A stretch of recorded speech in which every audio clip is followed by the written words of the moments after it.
Hello one and all, and welcome back aboard the home of the Hype Train and its dedicated football team, Hype Train FC. Our football seasons across both Saturday and Sunday were now in full swing, with the team starting the season with an 11-game streak without defeat, which led us to taking on a familiar foe in Stoke Poges in the East Berkshire Football League's Premier Division on Saturday the 20th of November 2021. This was the first meeting between the teams since April's 0-0 draw in EBFL Division 1 last season, with both teams having just started our Saturday campaigns, having gone through the arduous ordeal of a special general meeting in the EBFL this past October. With the travelling Poges in navy blue, we were kitted out in our orange and black strip from Kitlocker, and we lined up with Jake Holloway in goal for the club. In defence, Robert Austin occupied the left-back position, whilst George Fradgley was on the opposite side on the right, with Callum Gibbons joining Vincent van Lembergen in the heart of the team's defence. In midfield, George Holloway and Colin Zakemchi started in holding midfield, whilst Phil Newport was an attacking support behind Leon Mannion in a lone forwards role, with width out wide in the team in the form of Callum Fox-Spence on the left and Paul Hatfield on the right. Among the substitutes, Callum Parr-Jones was joined by Ryan Knott, Abs Razor and Ash Ali. Ahead of kickoff, if you follow the team, don't forget to hit the like button as well as subscribing to the channel for more action from the train, and you can also find out more about the club by visiting our main website, hypetrainfc.com, and by visiting our parent website over at thehypetrain.co.uk for more from the Hype Train. Jumping straight into action down the left-hand side, a throw-in goes into the penalty area. Phil Newport wins the head and it's cleared away. Callum Fox-Spence has a speculative shot from range. Then on the left-hand side now we've got Stoke Poges with a throw-in on their own. It's cleared back into danger. The ball's eventually fed into Leon's feet. It comes out to Callum, who takes one touch and floats in a beautiful finish. The team have a good 1-0 lead to start the game.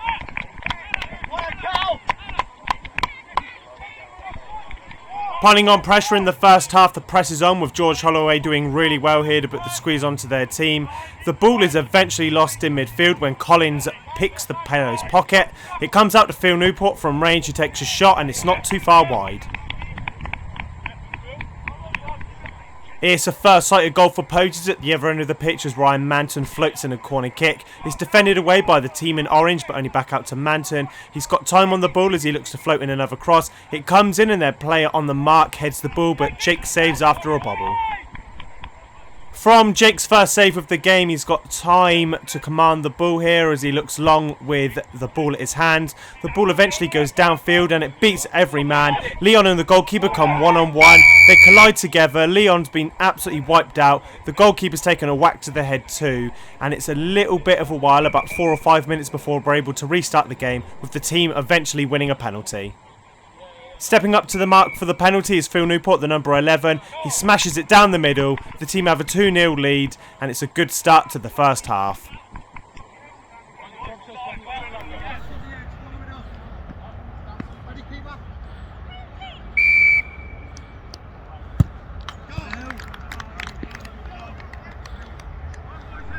Again, we're pinning Poges in their own half after their throw-in is put back into a dangerous area. The player's unable to clear the ball here as Callum Fox-Spence wins the ball. He picks out Leon, who then picks out Paul in a central area. Paul takes one touch and feints in a shot low to the right that nearly bamboozles the keeper.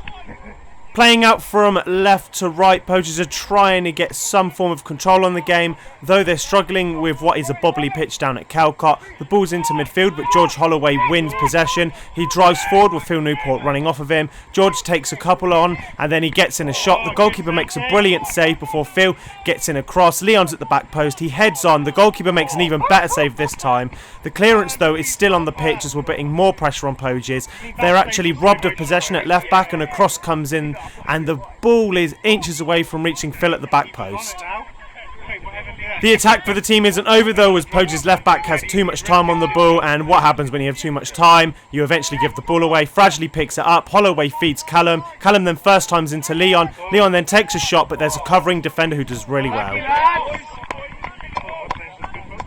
Now on the right hand side, Fradgley has a throw-in. It goes into the penalty area. Poges try to clear away. What we're about to see here is Paul comes on. The goalkeeper makes another great save with his toe. The team should have had even more goals.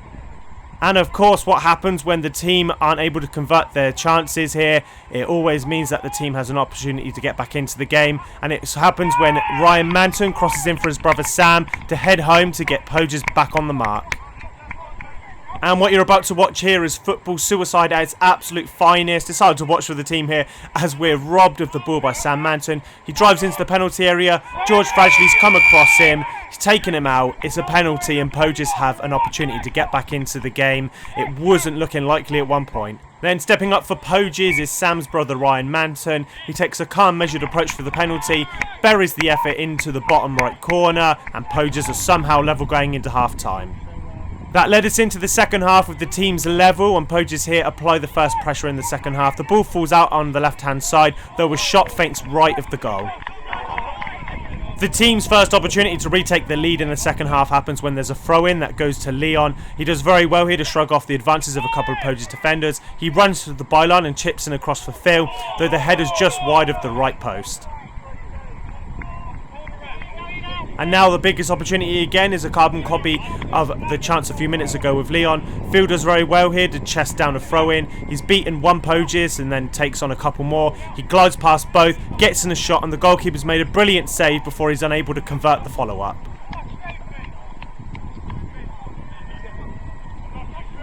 And of course, what happens when we're unable to take our chances and Poges have just gotten back into the game? Of course, there's a third goal. It happens when a corner falls out to their number 7, who sets and shoots. He's fired in a good hard effort to give Poges a 3-2 lead.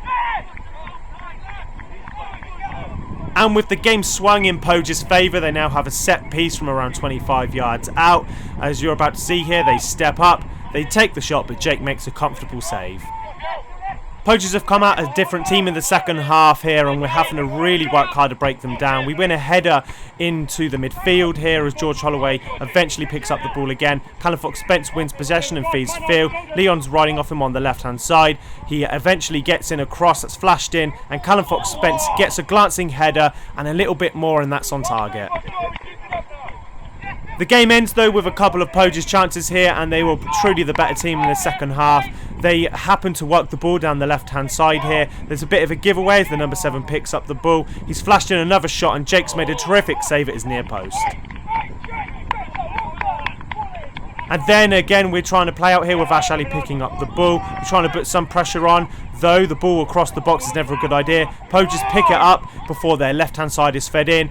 Jake though makes another good save to keep the team into the game, but it was a little too late.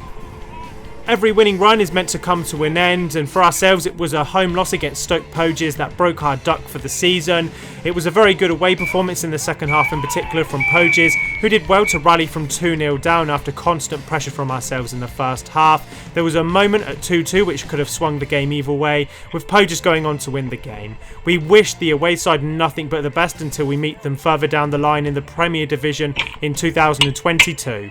Next up for the team the following day on Sunday the 21st of November 2021, we were looking to put right our defeat against Poges with a home encounter against Calcot FC in RDSL Division 4, whilst the following weekend we were hosting Pundit FC in EBFL's Premier Division in an 11-goal thriller that you won't want to miss. Until next time, believe the hype.